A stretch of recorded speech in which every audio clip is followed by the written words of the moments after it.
In this video, I'll explain the difference between the subtotal command and the subtotal function in Excel. The subtotal command in Excel is in the outline group on the data tab, as shown by the snapshot of the menu ribbon. And it inserts summary rows for a sorted list, so your data has to be sorted in by the category or field that you want to be subtotaled, and then it also formats the data as an outline. The subtotal command is available for a normal range of cells, but it isn't available if it's an Excel table. So if you've got an Excel table, you'll need to convert that to a normal range of cells before you use the subtotal command. To use it, you prepare the data with a header row followed by the data in rows, and then you sort the data by the field or column that you want to use to see subtotals. You'll see what that looks like when I show you the example. The subtotal command then inserts the subtotal function in each cell that displays a result. So first of all, I will explain how you would use the subtotal command. In this case, we've got a list of data or a table of data that has the client name, the product and service that's being provided, the date, and then the billable hours and the add-on hours. So we've got it sorted. We've already pre-sorted it by the product and service. So to use the subtotal command, we're going to highlight the whole range of our table. So in this case, it's A1 through E51. And then we're going to go up to the Data tab. And in the outline group here is where you find the subtotal command. And then the first argument in this task pane is what is the category or column that you want to have subtotals for. So we've sorted it by product/service. So we want to subtotal our billable hours and our 50-cent add-on. So we're going to select, we want to make sure we've got the sum function selected here because we want to sum it. Notice you could average those, you could max, min, you have all these functions that you can choose from. In our case, we're going to choose the sum. We're going to do billable and the 50-cent add-on. And then we're going to replace the current subtotals. This is a good idea, even if you don't have subtotals, to just select that. And then by default, that summary, we want the summary below data selected. And then we can click OK. And then that summarizes our data and creates this outline. And you'll note that we have a subtotal at each one of the changes in the product or service.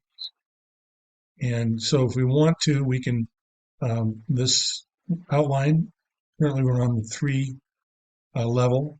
We go down 1 level, and then we can see a summary by each of our products or services with the billable and add-on totaled.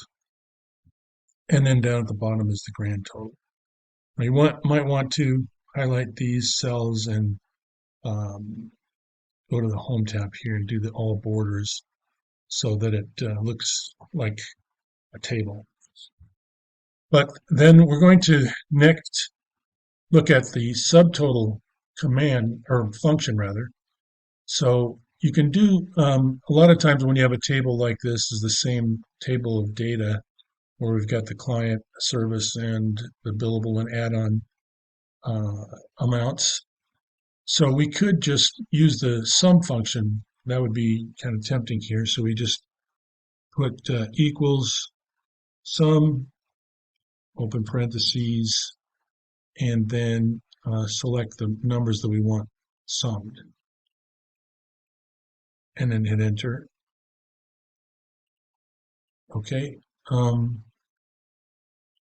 then that gives us our sum for that. Now, if we use the subtotal function, so let's go ahead and do that.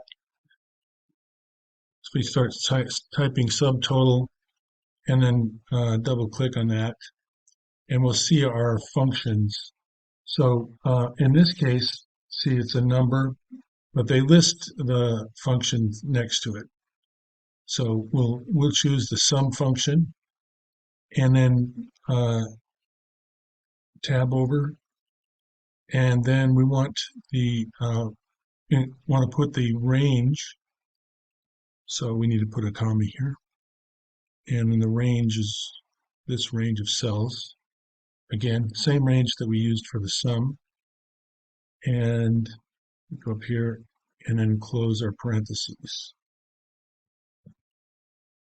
So we have the same amount, but the difference is if we apply a filter to this table, so we go like select that range and apply a filter.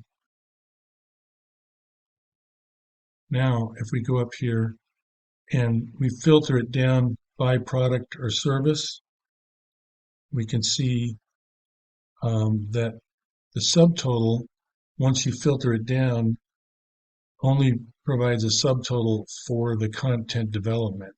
And likewise, if we were to choose account installation and click OK, then it gives us the total for that. Whereas the sum, even though those other rows are hidden, it still shows the same amount. So that's the advantage of the subtotal function. And that's the difference between the subtotals function and the subtotals command. Because in one case, you're using the subtotals on the data tab here. And in the other case, you're just using the subtotal function in the cell.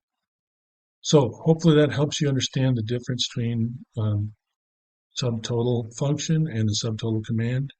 And if you liked it, please subscribe and hit the like, and I appreciate it. Hope that helps. And thanks for watching.